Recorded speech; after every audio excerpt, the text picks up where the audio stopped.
Is there anybody out there? The lights in the night sky.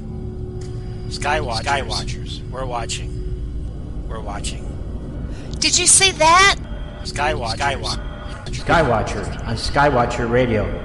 SkywatcherRadio.com. Hello, this is your host, Deborah Jane East, and I am in the Skywatcher studio here in Pilot Mountain, North Carolina. And I'm very excited to have a guest on board tonight that is one of my favorites. He is an author, and he has he's written a lot of books, and I think that you're going to really enjoy it. So I'm going to go ahead and read his bio to you, and then we'll get started with the interview. Nick Redfern works full-time as an author, lecturer, and journalist.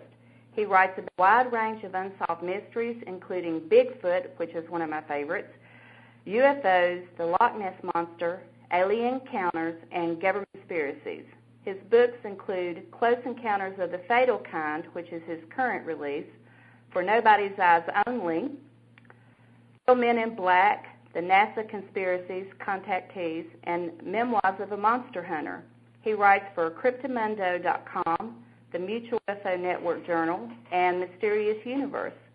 He has appeared on numerous TV shows, including Fox News, the History Channels, Aliens, which is also a favorite of mine, Monster Quest, and UFO Hunter. The list goes on and on. He had so many television shows, everything. It's incredible. And Nick lives a few miles from Dallas, Texas, and the infamous grassy knoll, of course, is where JFK was killed. And my first thing I want to say is welcome, Nick, and I want to ask you, do you have time to do anything? You have an extensive list of duties here. Well, thanks for having me on the show, Deb. I actually do. I'm pretty good at switching off and switching on. I like to, for the most part, when I'm writing, I like to keep to 8 to 5, Monday to Friday.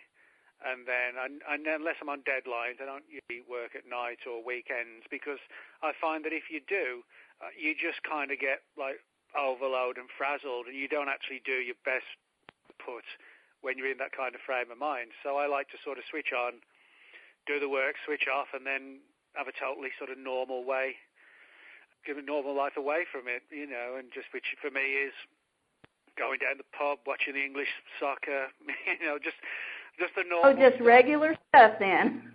Yeah, people think I live like 24/7 in some weird world. I actually don't.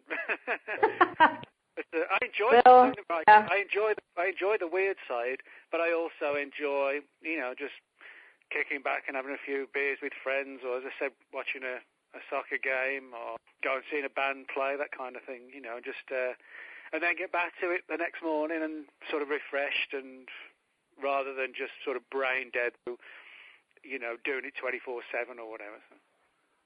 Well, you really can get burned out, and I know myself from, studying for interviews and doing research that after a while your brain gets fried. But my first question that I wanted to ask you about was sort of answered in a little bit by something I read, but I wanted you to explain about it. Back in the 70s, your father was involved in something that sort of got you started in this. Could you tell us a little bit about that? Yeah, it was actually long before the 70s. He's oh, wow. Well, tell us. Yeah, my dad's he's 82 now, and this was when he was in the military in his 20s, and we're talking a long while ago. But my dad worked on radar with the British Royal Air Force. He was a radar mechanic. So, in other words, when anything went wrong with the radar screens or the tracking equipment, he and his team would be brought in to try and figure out what had gone wrong. Well, on several occasions, and he didn't tell me this until I was just a young kid, and this was like literally decades later. And he told me how on 3 occasions he'd been brought in to examine the radar equipment, because they wanted them to look at the radar equipment to see if there were any problems with them. And it turns out there wasn't, that they were working perfectly. And the reason they brought my dad in was because the radar operators had been tracking what seemed to be very high-flying and extremely fast-moving object.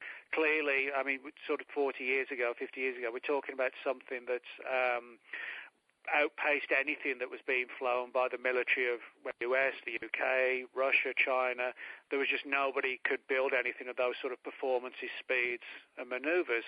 And so they wanted to know if the equipment malfunctioning. When they realized it wasn't the equipment, and then the objects came back on the second night, and then a third night, it became clear that something was penetrating the British air defences on the East Coast. And bearing in mind this was still the height of the Cold War, the first thought was, well, it's got to be the Soviets. Maybe they've got some technology we don't know about. But it clearly wasn't. You know, there was no sneak attack, but somebody was sort of flying out and skulking around in the middle of the night. These events chiefly occurred sort of 2 a.m. to about 4 a.m. And it was never resolved. But they come to the conclusion that because the systems were all working perfectly, that they had tracked solid, intelligently controlled objects, but flying, as I said, at frantic speeds. And they even sent fighter planes up to try and intercept them.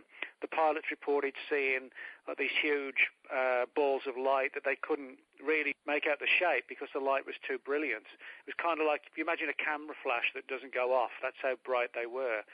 And they sort of played like a cat and mouse with the pilots, allowing the pilots to approach them, and then they would speed up and flip round behind the aircraft. Actually, on each occasion, the fighter planes were actually forced to return to base because they all ran low on fuel. That's how long this went on for. And everybody involved, the pilots, the co-pilot, ground radar personnel, my dad and his team on the radar mechanics side, they were all taken into a room and told, you know, you've signed the British government's Official Secrets Act, which is something you have to do when you join the military in the UK.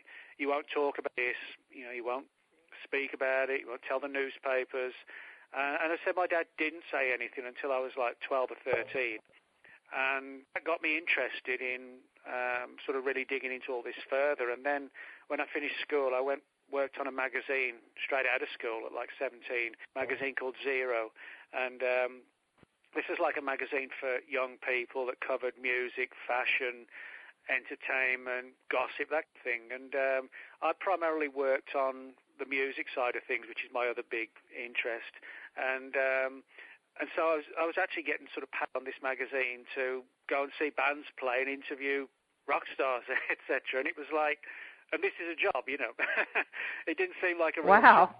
And so I kind of enjoyed the fact that I was being paid to, you know, to write about going to see concerts and bands and rock stars or whatever. And I did that for about 18 months, and I sort of really enjoyed that exposure to the world of journalism because, you know, the fun side of it, they taught me all the background of things like how to write an article and structure an article, how to tell a story so it grabs the reader, interviewing techniques, that kind of thing. And so I still do a lot of that freelance type of writing now. It's not just paranormal stuff I write about. A lot of it's regular journalism.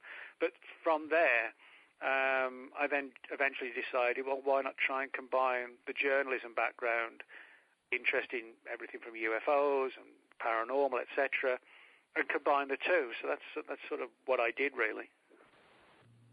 Well, you know, it's interesting that you've been able to combine so many different topics into what you love, and I think that's probably why you're so good at it, because when I was reading your bio, I thought, wow, I love Bigfoot. And, you know, I love, you know, all kinds of stories about the Mothman and all this different stuff. And if you like paranormal, there are a lot of things you can fit under that umbrella. Yeah, that's right. Well, I tend to really write about, in terms of paranormal stuff, UFOs and cryptozoology, which is the study of unknown animals like Mothman and Bigfoot. I don't do much in the way of ghost hunting at all, really, mainly because, you know, there are a lot of people who've been in that kind of field for decades and years, and it's never sort of really grabbed me that much. But UFOs and cryptozoology, and out of the two, I'd say cryptozoology, because I enjoy going expeditions and road trips and things like that, and so that's sort of... Well, it's funny you mentioned that because... excitement or whatever. I kid you not. I went to my local store 2 weeks ago, and when I was checking out, there was an elderly man in front of me, and he had a small notebook with these large photographs. And I couldn't help but listen to what he was saying. He said, and I found these footprints. He said, I live on an old farm, and he said it's been raining, and he said it was, a little bit cool and everything. And he said, I got these footprints again, like I got last year during winter. And these were footprints. Somebody was walking barefoot or something. And my son wears size 15 shoe, and this was much larger than that. So Bigfoot legends or sightings still happen all the time. Yeah, there's actually... So it's pretty interesting. I mean, if you look all around the United States, for the most part, there are reports of Bigfoot-type creatures. A lot of people think, it's primarily the Pacific Northwest woods, but it's actually not.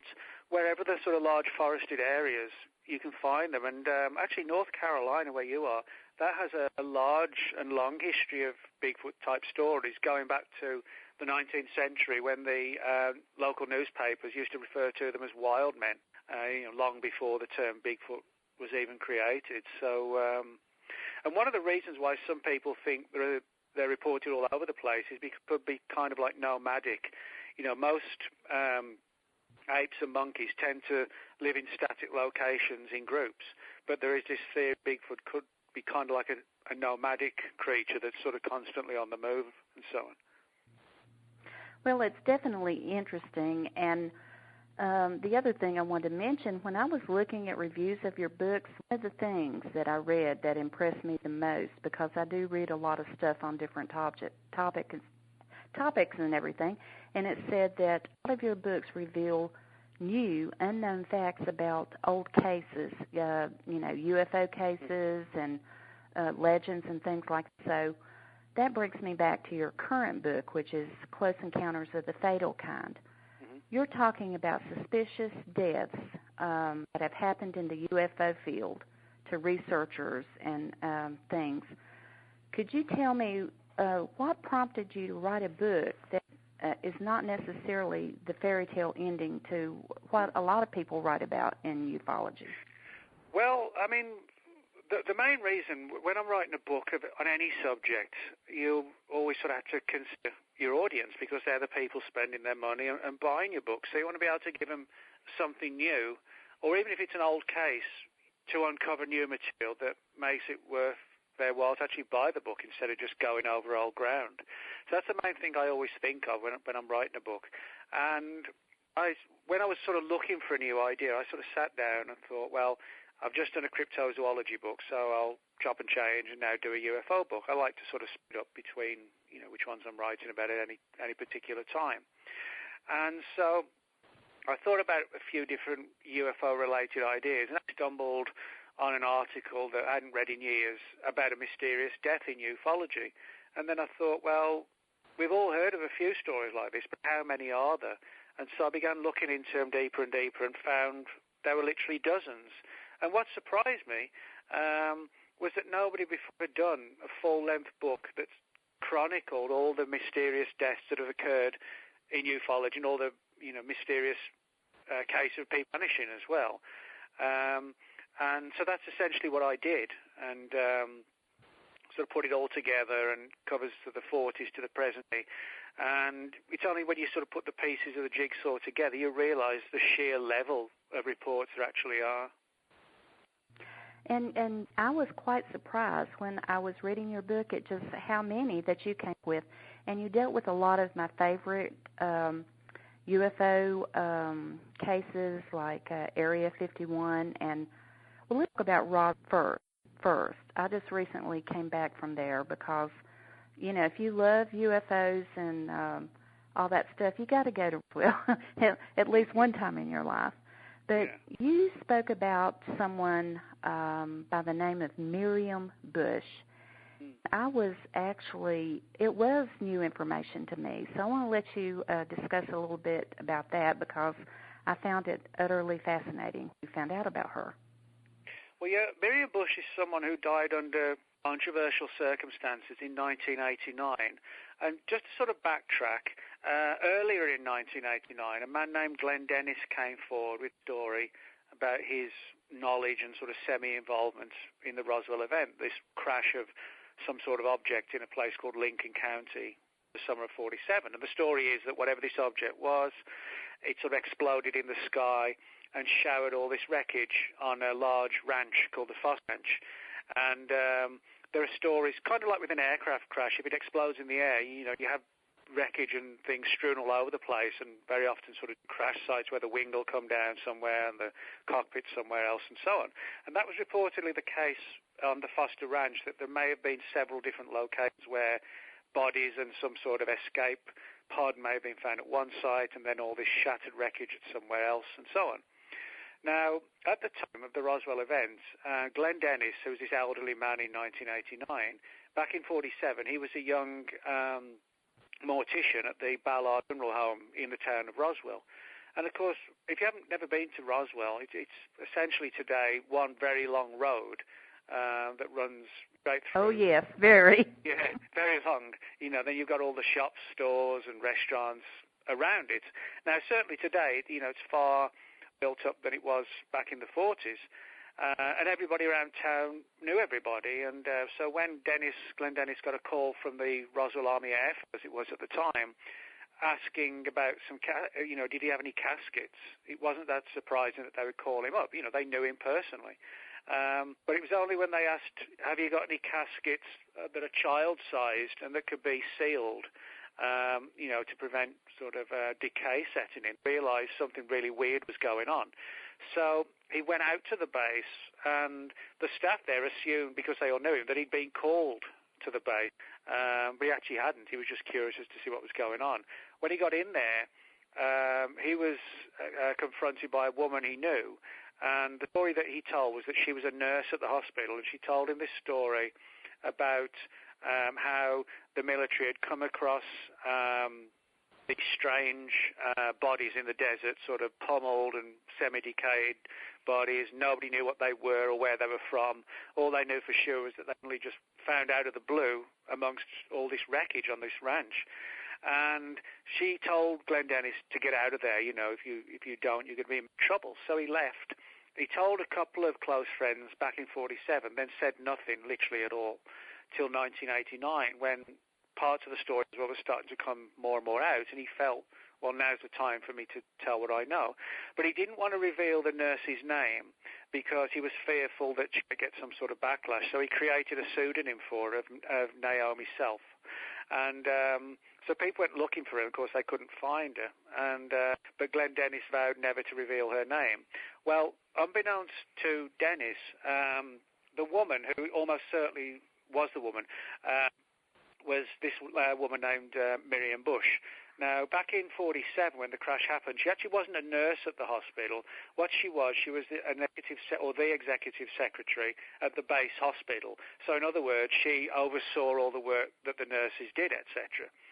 And her family has gone on record as saying that when the Roswell event occurred, when, as I said, she was in her mid-20s, she told her mom and dad the story of what happened, that these strange bodies were put in. So it is almost certainly the case that Naomi Self, the pseudonym that Glenn Dennis applied to this nurse, was actually Miriam Bush, executive secretary at the hospital, at the military base. Now, the family have also gone on record as saying that in the wake of the event, Miriam Bush sort of descended into, a very traumatized state. Over time, she became a full-blown alcoholic and very paranoid, lived a very stressful life. And part of it was due to the fact that she felt she was being watched, or possibly somebody was trying to find her. The inference being that, that somebody in the intelligence community or the military wanted to make sure she never spoke out, because she would have been one of the primary people who could really whistle. Now, bear in mind that Glenn Dennis went public with his story in late 89. This was when Miriam Bush began to get really frightened and started telling the family again that, yes, look, somebody is following me, and she was absolutely sure of that. And what she actually did, she checked into a hotel room under her sister's name and address. So she was clearly trying to protect her tracks every way possible. But the next morning she was found dead in the hotel room with bruises on her arms and a plastic bag over her head. And even her family said, this just seemed way too suspicious. But again, I think it comes down to the fact that she was someone, perhaps one of the last few survivors, because she was only 25 at the time. A lot of the higher-ranking people who may have been overseeing the case, like generals and so forth, they might have been in their 40s and 50s. They'd be long gone. They wouldn't be around to the story, but she would have been, so that may well have made her somebody's target. Oh, wow. And, I've never really heard that spin on everything. I think most of the stuff that I'd read about her was that she was sort of shipped off to another place, very quickly is what I read in some other blogs and different books and everything. But that is definitely very suspicious that, that she ended up with the suicide thing. I think one of the things is with Glenn Dennis is he was very careful to protect her, but he also kept changing sort of moving the goalpost, to speak, in terms of trying to protect her. So, in other words, he said, well, she may have gone overseas. She may have got killed in a plane crash. I think part of it was he knew the importance of telling his story, but he also... That was his way of protecting her. Yeah, and some people got frustrated by it. He wouldn't come out and say so, but that was his way of dealing with it. Different people have different ways. I mean, to his credit, he didn't just sort of blow the whistle out her, so to speak, and have everybody knocking on her door. But he still wanted to try and get it out and vaguely say who she was without really giving it away and so on. Well, that sort of speaks highly of him. I mean, he was trying to look out after her, and now that it makes more sense to me, the things that I've read. But this is not the only suicide that I found very interesting. I guess the one that I think of next, which really shocked me, was the Secretary of Defense, James Forrestal. That was just blew me away. Can you tell our listeners about that and why his suicide seems so bizarre? Yeah. Well, James Forrestal was the first ever United States Secretary of Defense, and he was given that position by President Harry Truman in September 1947. Now, the sort of so-called modern era of ufology didn't begin until June the 24th, 1947, with the Kenneth Arnold sighting over Washington State, which led to the coining of the term flying saucer. So when Forrestal was elected and was given this position, the story within ufology and various insiders and people have come forward to say that he was given this position as the first Secretary of Defense. Forrestal was secretly briefed on what was known about this sudden, out-of-the-blue UFO phenomenon that was being seen in the skies everywhere. And bearing in mind this was just 2 months after Roswell, there probably wasn't a great deal he could be told beyond the fact, well, the military's seen these things, and it's not just in the US, it's the UK, it's Russia, it's everywhere. We don't really know what's going on, but we've got some wrecked and we've got some strange bodies. And that's probably the extent of the briefing back then. Now, the story is that from there, as the investigations continued, he got more briefings, but the problem with Forrestal was that although he's a very good strategist and the right person for the job in that sense, he didn't handle stress well, and he also had a lot of emotional highs and lows. And so exposing someone to a deep and dark secret, which apparently was the situation, and there was all supposedly stories about missing pilots and human mutilations and all sorts of things, it supposedly played on his mind. Now, clearly something played on his mind, because in early 1949, he had a complete nervous collapse, like a total psychological disintegration, and he was admitted to the Bethesda Naval Hospital in Maryland, and essentially for his own good. But the story is that he essentially, or the fear was that he was going to blow the whistle and tell the world on what he'd been told about the UFO phenomenon. Everything on Roswell, dead alien bodies, wreckage, the whole thing. And so the other side of the coin is that, yes, he had a nervous collapse, but, well, in the sense that it would allow somebody to keep him locked away from the press, the public, and everybody else. Now, by all accounts, by by the start of May 1949, Forrestal was apparently quite a great deal recovered, to the extent planning his new life outside of government. And the military guy who was overseeing him in his room, Forrestal actually offered him a job as his chauffeur. And the medical records show he was eating well, he was showering, he was shaving, he was dressing well. In other words, he wasn't like somebody just sat in the corner crying or whatever. He's looking after himself. And plans were that he wanted to get out of the hospital as soon as possible. And his brother kept phoning the hospital saying, why can't he come out? And every time there'd be a different reason. And eventually his brother got fed up with it. On the morning of May the 21st, 1949, his brother phoned the hospital and said, I'm coming to the hospital tomorrow morning and I'm taking him home. And you can like it or not, but that's what's going to happen. Now, if there was a fear that Forrestal was going to blow the whistle on what he knew, and his brother had phoned the hospital on the morning of the 21st, and he was going to come for him on the 22nd, that only left that night to get rid of him. And sure enough, that is when Forrestal died on the night, well, actually the early hours of the 22nd, like around about 2 a.m. Now, at the time, Forrestal was housed in a room on the 16th floor, and he was constantly monitored, as I said, by a military person.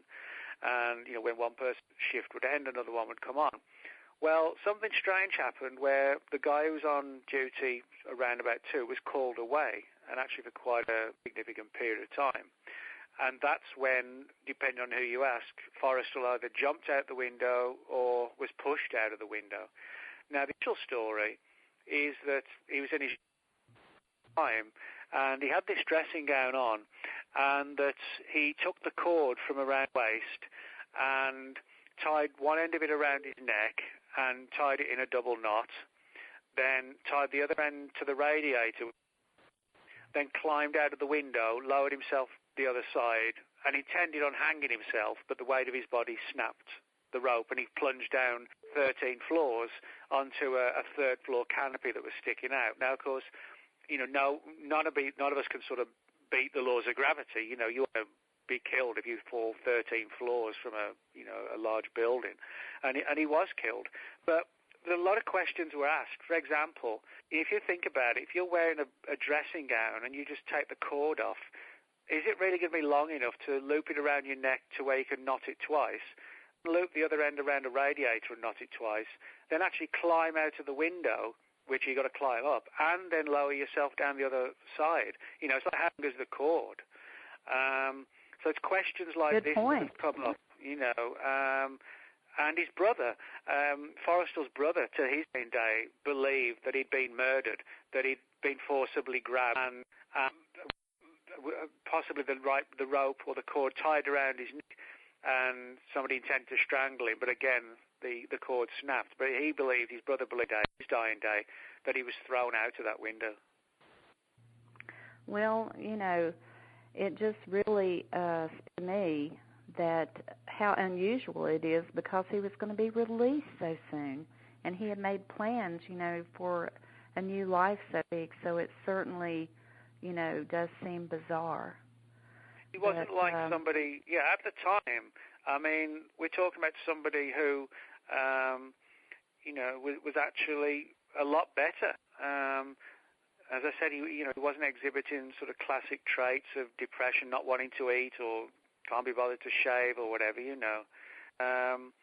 So in that sense, everything about it is weird in terms of the timing and so on. And I said, if somebody wanted him gone because fearful he was going to say something, that very night that he died would have been the last chance, because his brother had made it clear, tomorrow morning I'm coming and I'm taking him home. Well, a lot of people, when they find out information that UFOs are real and that aliens do exist, or they've had their own sighting or abduction or whatever, it really does play with their mental faculties. It's a lot of information. I've heard this many times from people who have been abducted. They say, my mind, I just can't wrap my mind around it, and they think that they went crazy. So it's certainly understandable if he found out, got a hold of, a lot of privileged information that it would do something like that to him. Yeah, I think one of the problems a lot of people don't necessarily appreciate when it comes to UFOs is, somebody like me, I write about the subject and I interview people and, look into the Freedom of Information Act files, that kind of thing. But if someone who's had a really profound UFO encounter, whether good, bad, or somewhere in between, it is going to alter your life. And if you're somebody who is at the forefront of, defending the free world, like Forrestal was, he was the Secretary of Defense, if you're not the right person for that job, you can well understand how it might have that sort of catastrophic effect on your mind. He said it wasn't so much that the subject plunged him into that state. He was already prone to not handling stress well. And his relationship with his wife suffered quite badly all through their marriage, just because, of these emotional states. And so, although, he had the mind, he had the intelligence, and he was a good strategist because he'd been Secretary of the Navy during the Second War, but exposed to all this information may not have been, with hindsight, the best thing that could have happened. Well, exactly. And, thinking of myself, putting myself in a position like that, I had a lot of privileged information and knew 100% that everything that I ever read about UFOs was true, and extraterrestrial visits and the government cover-up. It would kill me. It would kill me literally to not tell people, because you would think about it day and night. So it definitely is a heavy burden for someone in that type of position to have to carry. So that is very interesting, your research on his case. But there are some other cases, the book that you talk about, and I'll get you to speak about them briefly. One of them sort of surprised me, although I have read about some tie-ins with UFOs and such, is President Kennedy. Do you want to talk a little bit about that? Yeah, well, as incredible as a lot of people find it, there are many parallels between the whole UFO phenomenon and the death of President Kennedy. Now, even for some people in the UFO field, probably many people, even they find it too much of a stretch to imagine that arguably the two biggest conspiracy theories ever, the JFK assassination and UFOs, could actually be part of one gigantic conspiracy. In other words, was President Kennedy shot because, like Forrestal, he was on the verge of revealing what he knew about UFOs? My personal view is I actually think there is something to this, but I also think that there were various other people who wanted him gone for other reasons. And so it may be that some sort of like an unofficial cabal came together, and because so many people wanted him gone, they were all like, we all have a stake in this. We're all going to be responsible in some way, but nothing was committed to paper. Nobody knew who the real gunmen were. It was just done in a very shadowy fashion. But in terms of the connections, there are actually many of them. For example, in 1947, several people who, in an official capacity, reportedly handled UFO wreckage turned up in the Kennedy assassination. One was a man named Guy Bannister, who was a special agent in the FBI in 1947, well, actually for a long time. And after he retired, he had a private detective agency in New Orleans. Well, back in 1947, when he was with the FBI, Bannister undertook about 15 or 20 UFO investigations for the FBI, and his files on these cases have now been declassified through the Freedom of Information Act. He was also briefed by the military in a behind closed doors meeting about the subject in 1947. Another person who popped up in regards to recovered UFO materials in 1947 was a man named Fred Chrisman, who supposedly got his hands on UFO wreckage place called Maury Island in 1947. And Chrisman had a lot of very weird and shadowy links to the world of espionage and intelligence. Turns out that in 1963, both popped up together in relation to the Kennedy assassination, to the point where the New Orleans District Attorney, Jim Gadden, who was played by Kevin Costner in the JFK movie, he actually believed that Chrisman was one of the gunmen in the assassination, and was it was the Attorney General himself, the District Attorney himself, Garrison, who made the connection between Chrisman and Guy Bannister. And on top of that, there's so many threads, but I'll give you one other very interesting one, which relates to not the assassination, but the theory that Kennedy was going to blow the whistle. Now, Kennedy was shot dead in Dealey Plaza, Dallas on November the 22nd, 1963. Well, on November the 21st, he was already in Texas, and he was traveling to Brooks Air Force Base, where opening a new wing that was dedicated to space medicine. Now, the idea was that, this was the early years of the space race and the Cold War. Nobody really knew what long-term exposure on the part of astronauts to outer space and no gravity would do. Would it affect our blood pressure? Could your bones and your muscles weak, if you're just constantly floating around for months on end, maybe? So that was the whole point of this new wing being opened at Brooks Air Force Base. It turned out that when Kennedy was at Brooks Air Force Base, and the rumor is that this is all around the time he was going to blow the whistle, right after the Dallas trip, he had a meeting with a man named Major General Theodore Bedwell. And Major General Bedwell, in 47, held a major med position at a place in Ohio called Wright Field. Wright Field is where supposedly the bodies from Roswell, also in the summer of 47, the bodies in the wreck of Roswell were taken to Wright Field. And because of his primary senior medical position, Major General Bedwell would have been not just in the right position, but arguably the right person to show the bodies to, amongst various other people at Wright Field. So it's kind of intriguing that one before he's shot, Kennedy has a behind closed doors meeting with someone, a high-ranking military officer, who may well have seen the Roswell bodies in summer of 47. And of course, we'll never know what was said, because within 24 hours later, Kennedy was dead. Yeah, I found that quite surprising when I read the connection, and it certainly, bears some thought, because, a lot of the presidents had involvement, of course, Dwight Eisenhower, and even on up to our current presidents. They certainly are intrigued about aliens and Roswell, and if all of the things that they say are true. And, it's surprising that a lot of the presidents don't privileges to get that information. It's really sort of sad. Yeah, it's kind of an interesting scenario, because if you look back to, say, the Truman era and the Eisenhower angle, I think it's clear that both those presidents knew exactly what was going on.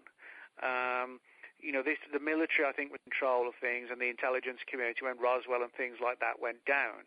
But certainly by the time Kennedy came to power, as president, he didn't know what was going on. He didn't know who was in control over the UFO program.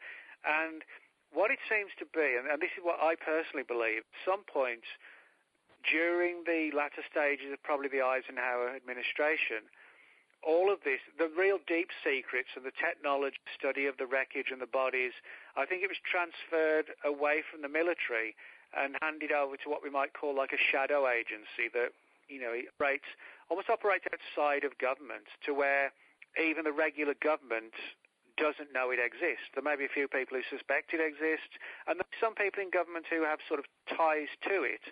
But for all intents and purposes, it's its own agency. It gets its funding through alternate means. There's no congressional or Senate oversight, and I think that's what's going on today. I think a lot of people point their finger at the CIA, or the Air Force, or the Pentagon, and say when it comes to UFOs, they're the definitive bad guys. They're hiding it all. But I truly don't believe today that they are. I really don't think they're the bad guys. What I think is that there could be people sitting in the Pentagon now saying, yeah, he's right, everybody thinks we are the bodies from Roswell under the Pentagon, but we don't know any more than you do. And I think the reason why people like, for example, we know Clinton to go ask questions, what's the truth about Roswell and all this? And that's the president. So if the president doesn't know, then who does?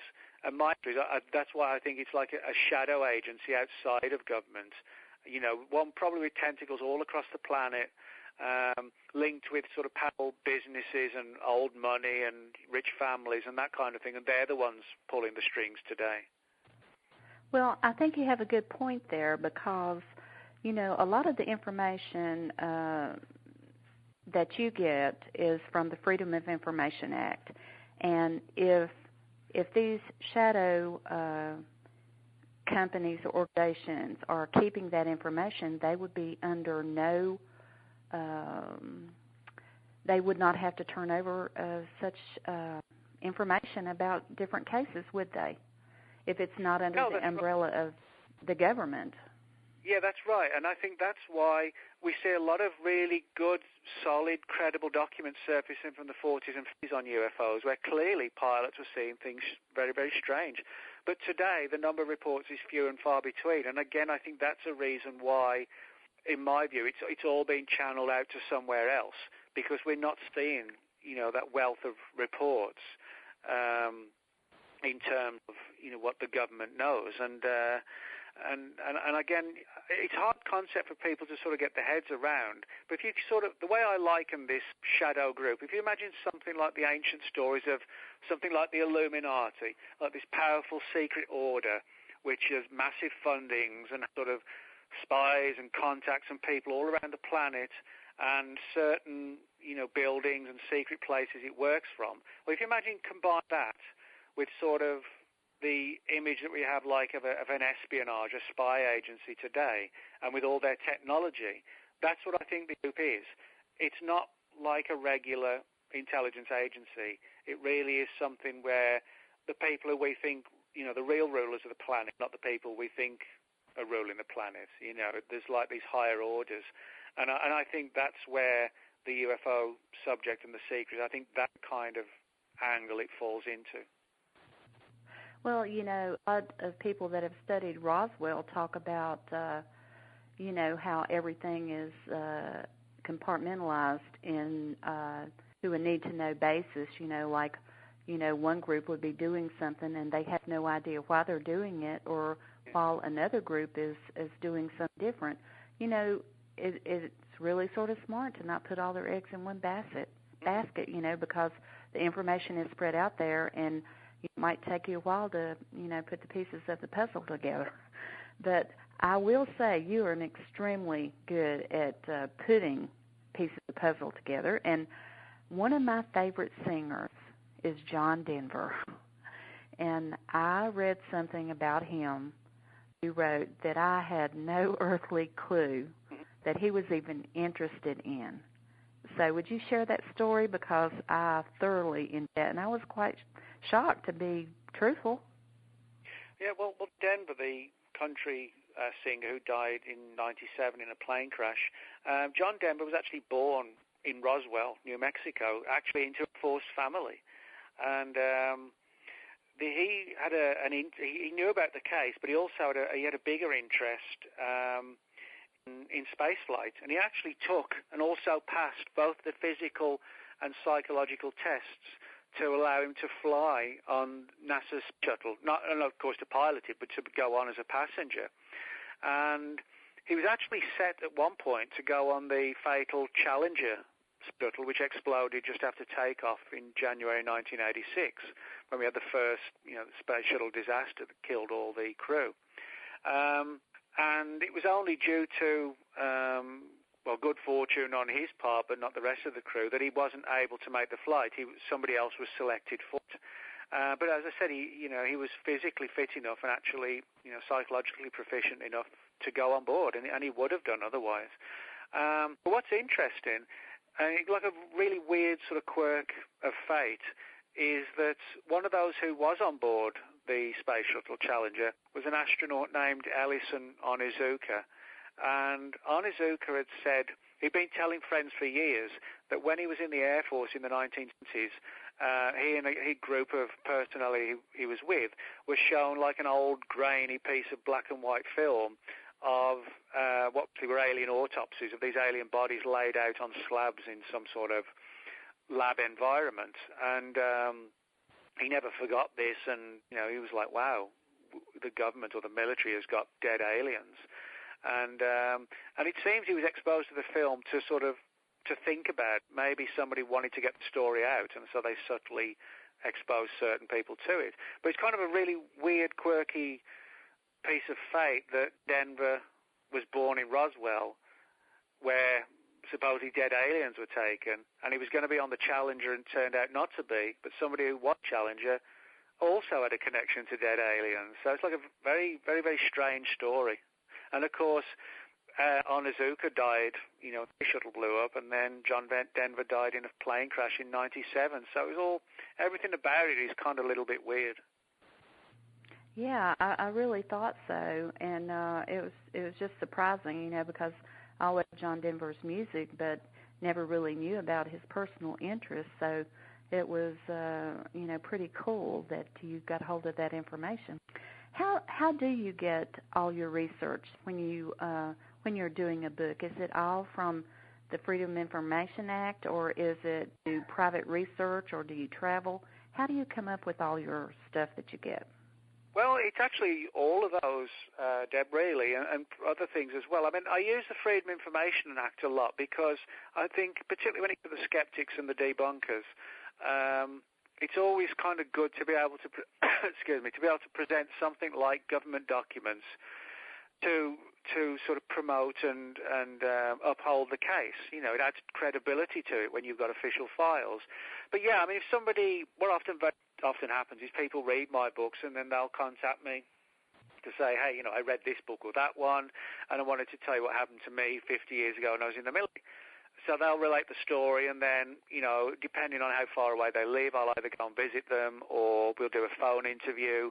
And if they've got additional information and names of people, I'll try and track them down after 50 years if they're still alive, or their family, and speak to the family. So it's kind of basically like a detective type situation, I suppose, where I was going to say you make quite a good investigator. Yeah, I do a lot of investigations, but I enjoy sort of pursuing a story and putting the pieces together and finally, or hopefully finally, getting the answers, at least some of them. So, yeah, I mean, I approach it the same way as if I was working on a freelance newspaper article about a local murder. You'd go to the police and get their statements on events, and then if there was questionable issues, you speak to the family, that kind of thing. So the technique pretty much like as if you're investigating any story for a paper or a magazine or whatever. But of course, with UFOs, the subject matter is different. But so yeah, government documents, personal interviews, phone interviews. Checking out sort of old newspaper archives in the little town where the person lived, that kind of thing, just to get extra corroboration.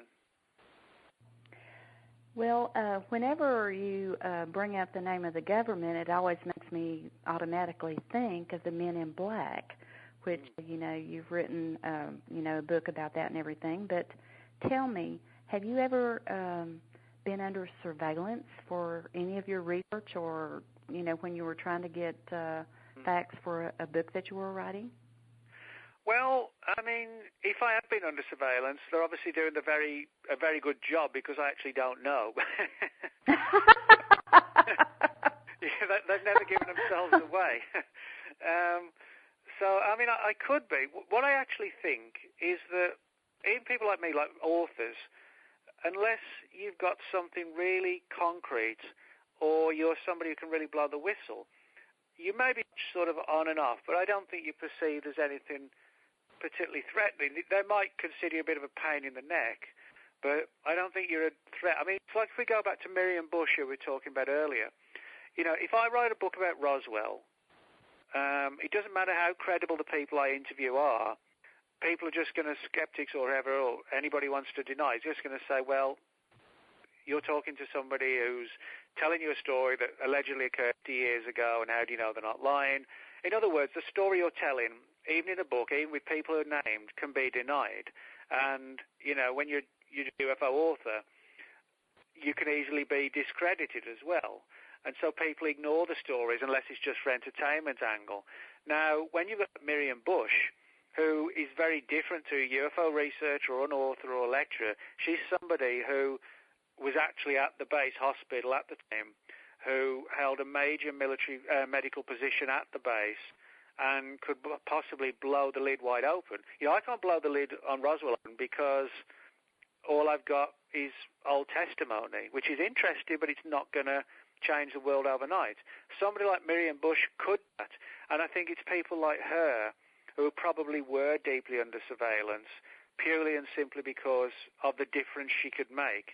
That's why, if you look at the Roswell case, there have been dozens of books written, but nothing suspicious has ever happened to any of those authors, despite it being the most famous, potentially most important case ever. That's because they haven't got a smoking gun.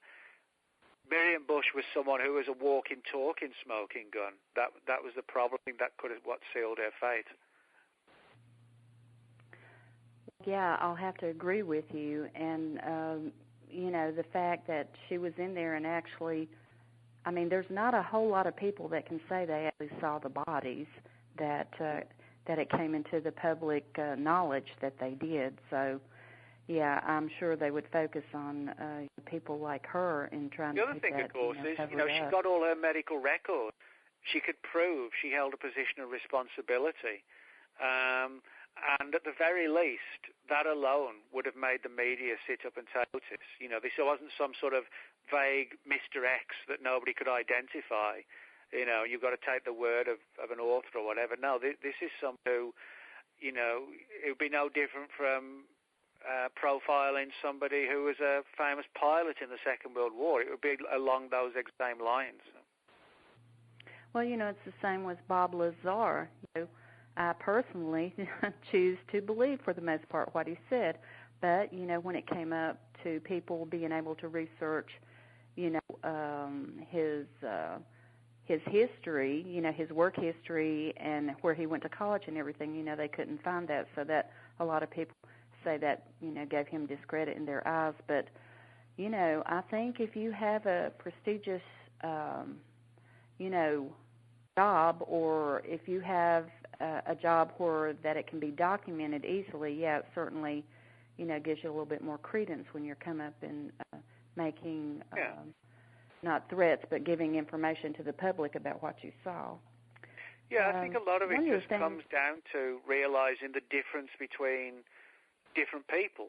What they're exposed to has a bearing on what could happen to them. It's like with my dad. They were just told not to talk about things because they track something unusual on radar. That probably happens quite often.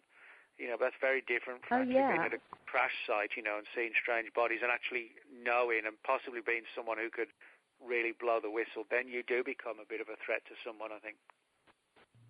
And I do think it's really sad that a lot of these people that do see things and have information, they're making dead confessions. I'm sure you saw the deathbed confession by a dying CIA agent concerning Roswell, and there's many others, that they don't tell anybody until they're on their deathbed, or they write it in their diary, and after they pass away, their family finds it. So it's just really an incredible knowledge to have to keep to yourself. Yeah, it is, and I think that's why some of these people are affected. Yes, definitely. And, it's an ongoing thing. The people from Roswell that were involved in it, there's not very many of them left. Most of them have died or passed away. But I seriously doubt I do probably think more than one or two now. So. Yes. And I know currently they're making a documentary at Roswell about Jesse Marcel, and it's called Growing Up with Roswell. And I'm so glad that they're doing this because they're working with Jesse's family to get that information before it's so long that, nothing credible can be got from it. So I think it's a thing that people continue to research this stuff. Yeah. Nick, I know that you live in the United States now in good Texas, but you're formerly from the UK. Can I ask you a question about does the UK handle UFOs differently than the U.S. does? Do you have an idea? I actually think it's very similar in the sense that we know that official investigations have gone on in the UK since back in the 40s when they were going on over here in the US as well. And again, as with the UFO files in the US that have surfaced through the Freedom of Information Act, similar documents have surfaced in the UK showing some very good, credible reports from police officers, pilots, again, radar personnel, airline pilots that were investigated very closely by the Science and Technology divisions of the British, the old Air Ministry, and today the Ministry of Defence. But again, I often get fragments of stories that suggest, like in the US, that maybe today it's been sort of handed out to some private corporation, these sort of huge private companies that do things like exotic weapon research and biology and, different issues that would be ideal for in a smokescreen situation with UFOs and so on. But, I've been over here 13 years, and in that 13 years, a lot of new British files have surfaced, and I've had the chance to review them, from the 40s, 50s, and 60s that are now in the public domain. And I do something similar is going on in the UK, that the British government, as an entity, or the Prime Minister, probably doesn't know any more than, Clinton did. We had to find, or had to ask, what's the truth about UFOs, and he's the president.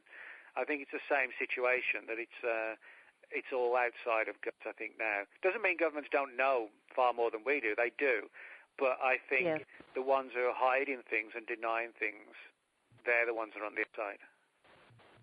And, there's been a lot of, information through the press saying that, the United States gave up their information about, Project Blue Book, and the UK gave up, their information and all this kind of stuff. And there were, other countries as well. Do you really think that each different government has given up all their files? No, I think, to come back to the US, quite a few thousand pages have surfaced through the Freedom of Information Act, but attempts to get like the Roswell files released have actually, it's not like they're government saying, well, we're not going to release them, go. The official response of the Air Force is, we've gone looking and we cannot find anything. Now, again, a lot of people in ufology roll their eyes at that. But I think the Air Force, if you read their report on Roswell carefully, I think they did actually go looking for the files and couldn't find anything, but felt that the responsibility was on them to try and come up with an answer. It was the responsible thing to try and do, to try and resolve the case. But when they said they felt it was like this huge balloon called a mogul balloon, people in ufology said, oh, you're lying. But I don't think they were. So in other words, I don't think the Air Force was lying about not being able to find files. And so that comes back to your question. I don't think all the files are given up. And I think probably the only files that have surfaced is a small section.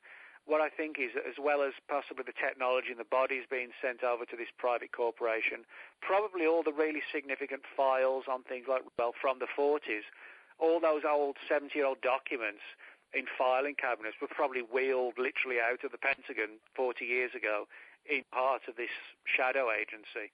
So, yeah, I think there's so much material that hasn't surfaced from all around the world. But the problem is, when it moves outside of government, the Freedom of Information Act only covers government agencies. You can't use the Freedom of Information Act to find out how much of a profit your local store is making, from groceries every year. It's just relative to government agencies. So. And concerning the documents that have been released, I know the ones that I've reviewed, which is quite a bit of them, the ones that have been released, some of these, they're black marks through whole pages are black marked. Yeah, a lot of these I understand if it's related to our national security, but there is, even though they said it's released, there is quite a bit, with magic marker, that's true. So when I read, sometimes I have to laugh. But of all your books that you've written, which I think is around 20, or is it over 20? Yeah, actually about 30, something like that, I think. Holy cow, I'm way behind. I've only had 2 books written. Wow, I'm going to have to catch up with you. But tell me, I know your current book is probably, I know each book that you write is probably your favorite, but is there another book that you wrote that just really has some feelings for you, or that you enjoyed researching or writing the most? Yeah, it's probably my book, The Real Men in Black. I mean, the whole Men in Black mystery really interests me. You know, people think of Men in Black, they think of the movies with Will Smith and Tommy Lee Jones. A lot of people realise, you know, the real stories go back to the 40s, and but the real Men in Black are sort of very weird and creepy looking. They're sort of skinny and white, pale, and they kind of look like pale-faced vampires. They don't look like anything like government agents. And there are a lot of weird theories. You know, are they time travelers? Are they aliens? Are they alien-human hybrids? And there's so many different angles. I've had 2 books published on the Men in Black, and I've got on a third one right now. But the Men in Black mystery is probably one of my favourite things to investigate. So probably my favourite of all the books is The Real Men in Black. Oh, wow. Yeah. I always enjoyed, reading any of the stories about Men in Black. But yes, that was also one of my favorite books. I've read, I think, 3 or 4 of your books, but that one was a favorite. But could you tell everybody how to access your website and books and everything so they can know how to get in touch with you? Yeah, well, people can buy the book off Amazon or any good online site. You can also buy them off the shelves in Barnes & Noble. People can contact me at my blog, which I try and update most days. It's called World of Whatever, and the address is Nick Redfern Fortean, which is Fortean, nickredfern40.blogspot.com, or just type me into Facebook, and people can reach me there. I'm always pleased to chat with people, or if people want to share information, stories, or if they want to, if they want questions or advice, I'm always pleased to chat with them. So. Oh, that's great. And I forgot to tell you that I think that I work with someone that you might know. I am also working in conjunction with DJ Flame of UFOradio.pro over in Britain, and investigator Ruslet. Oh, cool. Well, that's good. So small world. I'm trying to spread knowledge over in the UK, and I'm trying to spread some of his interviews over here. So we're working in conjunction, just trying to get the word out and spread information, because that's what UFO Radio is supposed to do. So enjoy working with him. But I want to say what a pleasure it's been talking with you, Nick, and I look forward to reading some more of your books, and keep in touch. All right. Thanks a lot, Deb. I will do. All right. This is Deborah Jane East from Skywatcher Radio, and wishing you all a great week, and we look forward to talking to you next week. Bye-bye. You've been listening to Skywatcher Radio Show. Is there anybody out there? If you'd like to be a guest on the show, contact us through our website, skywatcherradio.com, or on our Facebook page.